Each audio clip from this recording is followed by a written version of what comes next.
మన VVIT university, absolute discipline, absolute education. బంగారం ధరలు కొద్ది రోజులుగా ఫ్లక్చుయేట్ అవుతూ ఉన్నాయి, మనకు తెలిసిన విషయమే. అయితే తాజాగా వింటున్నది ఏంటంటే బంగారాన్ని కొనడం కంటే కూడా అమ్మేవాళ్ళు ఎక్కువైపోయారంట. అదేంటి? జనరల్గా కొంటూ ఉంటారు కదా, ఎందుకు అమ్ముతున్నారు సడన్గా? ఇదే మీకు వచ్చిన డౌటే, నాకు కూడా వచ్చింది.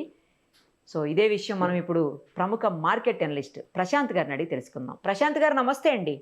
నమస్తే నిర్మల్ గారు. ఏంటండి, బంగారం జనరల్గా కొంటూ ఉంటాం కదా, మరి మార్కెట్లో ఇప్పుడు అమ్ముతున్నారు, బంగారం సేల్ చేస్తున్నారు అని అంటున్నారు. ఎందుకు సేల్ చేస్తున్నారు? అంటే రేట్ ఏమన్నా తగ్గే అవకాశం ఉంటుందా దీనివల్ల? అది నేను అందుకు అడుగుతున్నాను, ఎందుకు సేల్ చేస్తున్నారంటే తగ్గే అవకాశం ఉంటుందా అనే ఆ కోణంలో అడుగుతున్నాను. ఏంటి అసలు ఏం జరుగుతుంది మార్కెట్లో బంగారం విషయంలో, చెప్పండి. ముందుగా మీరు బంగారం అనేది విరివిగా అంటే చాలా ప్రజలందరూ కూడా అమ్ముతున్నారనే మాటల వాస్తవం గురించి మాట్లాడదామండి. మీరు చెప్పింది ముమ్మాటికి వాస్తవం. ఎందుకంటే ఇండియన్ బులియన్ జ్యువెలర్స్ అసోసియేషన్ వాళ్ళు రీసెంట్ గా ప్రకటించారు, ప్రతి సంవత్సరం కూడా ఎంతో కొంత రీసైకిల్డ్ గోల్డ్ అనేది మార్కెట్ లోకి వస్తుంది. అంటే పాత బంగారాన్ని అమ్ముకోవడము అవసరాలకు, లేదా తిరిగి కొత్త బంగారం తీసుకోవడానికో. కాకపోతే ఇప్పుడు ప్రజెంట్ ఉన్న న్యూస్ ఏంటి అంటే, దాదాపుగా ఏప్రిల్ మే జూన్ మాసంలో అంటే దాదాపుగా 50 టన్నుల బంగారాన్ని ఇండియన్స్ అంటే అమ్మడానికి ఆసక్తి చూపించారు. అంటే దాదాపుగా 50 టన్నుల బంగారాన్ని సేల్ చేశారు. ఇది ఎక్స్చేంజ్ కాదు కదండి, ఇది ఎక్స్చేంజ్ కాదు, ఓన్లీ సేల్. సో సేల్ ఇది జనరల్ గా సేల్ జరుగుతుంటది ప్రతి ఇయర్ కూడా. లాస్ట్ ఇయర్ ఇదే టైం తో పోలిస్తే దాదాపుగా 50 to 70% ఇది అధికంగా ఉంది అనేది ఒక న్యూస్ ఐటమ్. ఇది డెఫినెట్ గా అంటే క్రెడిబుల్ న్యూస్, అంటే ఇండియన్ బులియన్ జ్యువెలర్స్ అసోసియేషన్ వాళ్ళు వ్యక్తపరిచింది. ఇక్కడ మనం చూడాల్సింది ఏంటంటే, ఇది చాలా చిన్న మొత్తం. అంటే మీరు చాలా మంది బంగారం మీద ఆసక్తి ఉన్న వాళ్ళకు ఒక చిన్న డేటా పాయింట్ ఏంటంటే, ప్రపంచంలో ఇప్పటి వరకు బంగారం మొత్తం కూడా వెలికి తీసింది మైండ్ గోల్డ్ ఒక 2 లక్షల టన్నులు ఉంటుంది. 2 లక్షల టన్నుల్లో దాదాపుగా భారతీయుల దగ్గర బ్యాంకుల్లో కానీ అంటే రిటైలర్స్ గా జ్యువెలర్స్ అంటే మన ఇళ్లలో కానీ 30,000 టన్నులు ఉందన్నది ఒక అంచనా.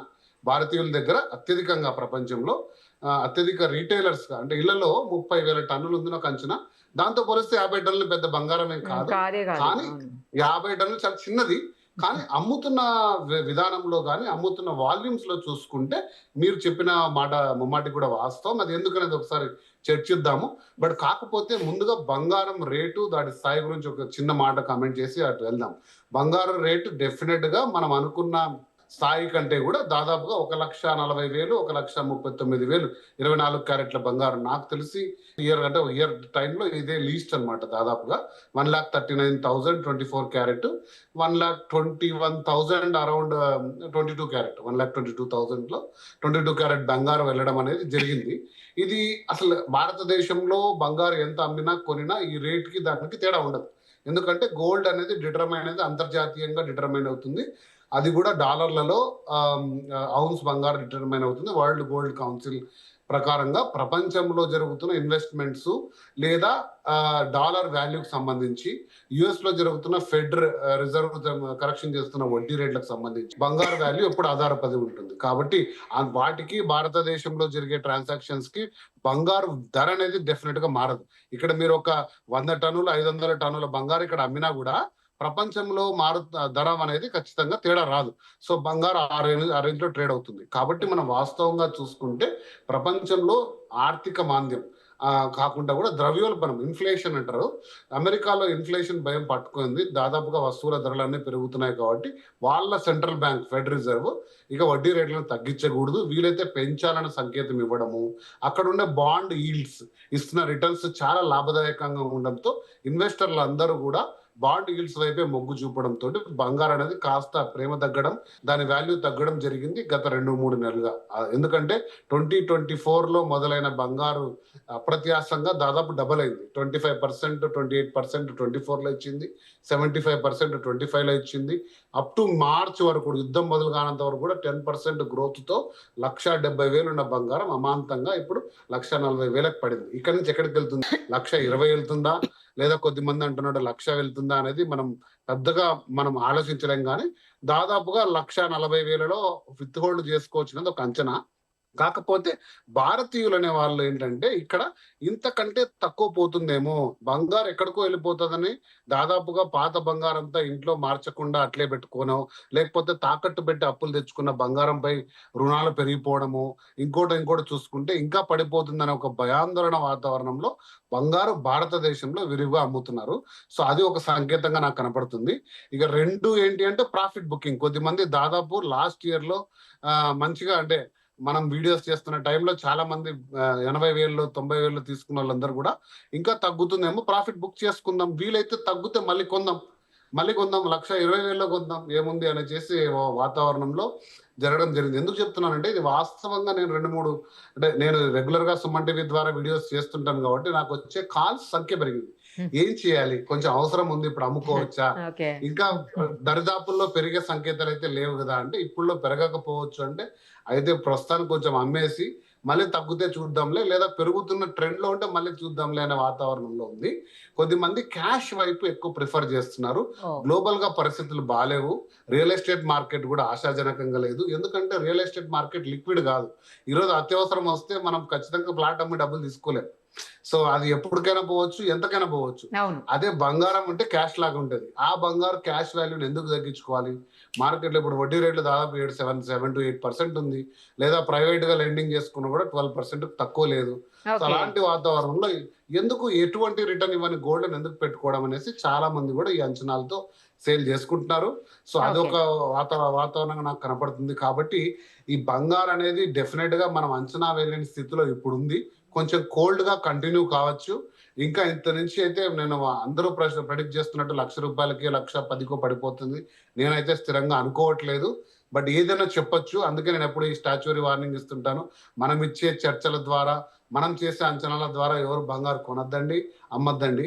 మీ మీ యొక్క అంచనాలు వేసుకోండి. ఇప్పుడు ప్రస్తుతం ఉన్న కారణాలు మాత్రం మనం విశ్లేషించవచ్చు, కానీ ఖచ్చితంగా ఈ రేటు కొనుక్కోండి, ఆ రేటుకి అమ్ముకోండి అంటూ మనం ఎప్పుడు విశ్లేషణ చేయం.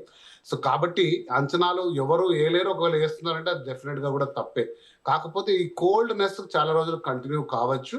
బట్ బంగారు అనేది 200 దేశాల బ్యాంకుల దగ్గర ఉంది, పెద్ద పెద్ద ఇన్వెస్ట్మెంట్ల రూపంలో ఉంది కాబట్టి అమాంతంగా పడిపోయే సాధనం అయితే కాదు.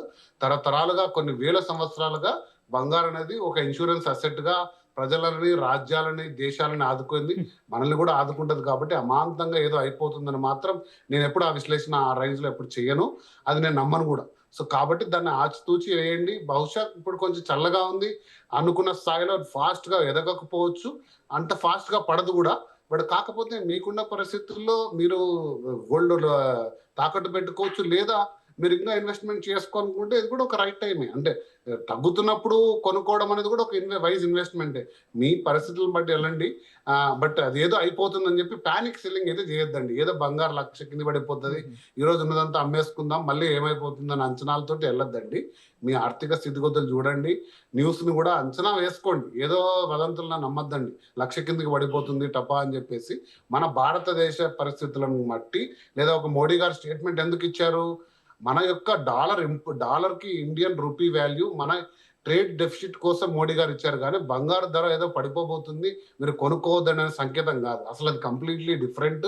మనం ఇంపోర్ట్ ఎక్కువ చేసుకుంటాం, దాదాపు $70 బిలియన్ లాస్ట్ ఇయర్ ఇంపోర్ట్ చేసుకున్నాము. అంత మొత్తం మన దేశం పైన భారం పడితే అన్ని డాలర్లు అనేది ఖరీదైపోయి రూపాయి అనేది క్షీణిస్తుంది.